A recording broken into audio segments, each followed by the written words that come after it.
পালে মানে নিজে বহুত বছৰৰ পৰা দেখা পাই আছোঁ, খালি প্ৰব্লেমটো সলভ কৰিব পৰা নাই। এতিয়া বেকি নদী অকল নহয়, ভূটান পাহাৰৰ পৰা যিবিলাক নদী আমাৰ বৈ আহিছে মেক্সিমাম নদীয়ে ইৰোশ্যন কৰিছে আৰু এইটো মানে খুব সাংঘাতিক ইৰোশ্যন, বহুত কাৰেণ্ট।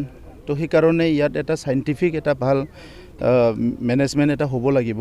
আৰু ইতিমধ্যে বেকি নদীৰ কাৰণে বহুতখিনি টকা চেংচন হৈ আছে। আমি বিচাৰিছোঁ যে যোনে কামটো নকৰোঁ কিয় যদি ভালকৈ অলপ টেকনিকেলি আৰু চাইণ্টিফিকেলি যদি ভালকৈ কৰা যায় তো সেইটো মেনেজ হ'ব। কাৰণ ডাঙৰ ডাঙৰ নদী মেনেজ কৰিব পাৰিছে, ইয়াতো মেনেজ কৰিব নোৱাৰা বুলি কথা নাই। তো সেইকাৰণে এই বছৰ কামটো আৰম্ভ নহ'ল, প্ৰচেছত দেৰি হ'ল। সেইকাৰণে বহুতখিনি ইৰোশ্যন হৈ আমাৰ ভাল ভাল মাটি নদীৰ বুকুত গৈ আছে।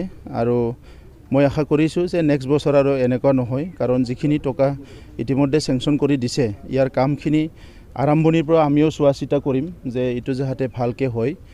সেইটোৰ কাৰণে আমি প্ৰত্যেকটো নদী বানপানীৰ সময়ত তেখেতসকল এই নদীবিলাকৰ যিটো ইৰোশ্যনটো ক'ত কেনেকুৱা হৈ আছে মই নিজেও ডাইৰেক্ট আহি পেলাই চাই আছোঁ, তাকি আমি মানে ডিপাৰ্টমেণ্টৰ লগত বহি পেলাই কেনেকৈ মানে চাইণ্টিফিকেলি আৰু টেকনিকেলি কামখিনি কৰিব পৰা যায় আৰু খেতিৰ মাটিবিলাক যাতে আৰু মানে নদীৰ বুকত যাব লগা নহয়। ইফালে শুক্লাই নদীত প্ৰায় 500,000 বিঘা মাটি বালি পুতিলে, পুঠিমাৰী নদীও এই বছৰ এগেইন 500,000 বিঘা মাটি পুতিলে। আৰু তাত যিবিলাক মাথাউৰি আছিলে মাথাউৰিবিলাক ছিঙিব লগা মাথাউৰি নাছিলে, বহুত ডাঙৰ ডাঙৰ মাথাউৰি আছিলে, কিন্তু ইৰোশ্যনটো ইমান স্পীডত হয় যে সেইটো মানে এটা নিশাতে মানে বহুতখিনি দূৰলৈ গুচি যায়। তো সেইকাৰণে যিখিনি নদী বিটিয়াৰ অঞ্চলত আছে সংকোচৰ পৰা লৈ পেলাই ধনশ্ৰীলৈকে গলন্দিলৈকে বহুত নদীয়ে মানে এইবাৰ বহুত বেছিকৈ ইৰোশ্যন কৰিছে। তো ইয়াৰ কাৰণে আমাৰ এটা চিন্তনীয় বিষয়, কিন্তু ইয়াত হাৰ মানাৰ কোনো কথা নাই। আমি ইয়াত মোকাবিলা কৰিম আৰু যিখিনিক বিনিময়ত যাতে সেইটো প্ৰটেক্ট কৰিব পৰা যায় ইয়াৰ কাৰণে কাম কৰিম।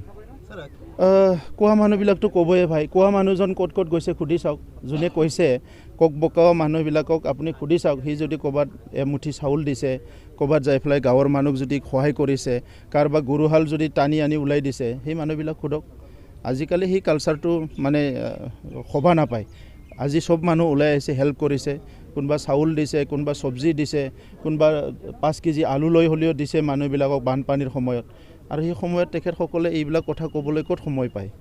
তো সেইকাৰণে কোৱা মানুহবিলাক কৈ থাকিব। আজি আমি চৰকাৰত আছোঁ, চৰকাৰত নোহোৱা সময়তো কাম কৰি আছিলোঁ। 2000 চনত যেতিয়া বানপানী হৈছিলে সেই সময়ত মানে প্ৰায় 2 মাহ কাম কৰিছোঁ।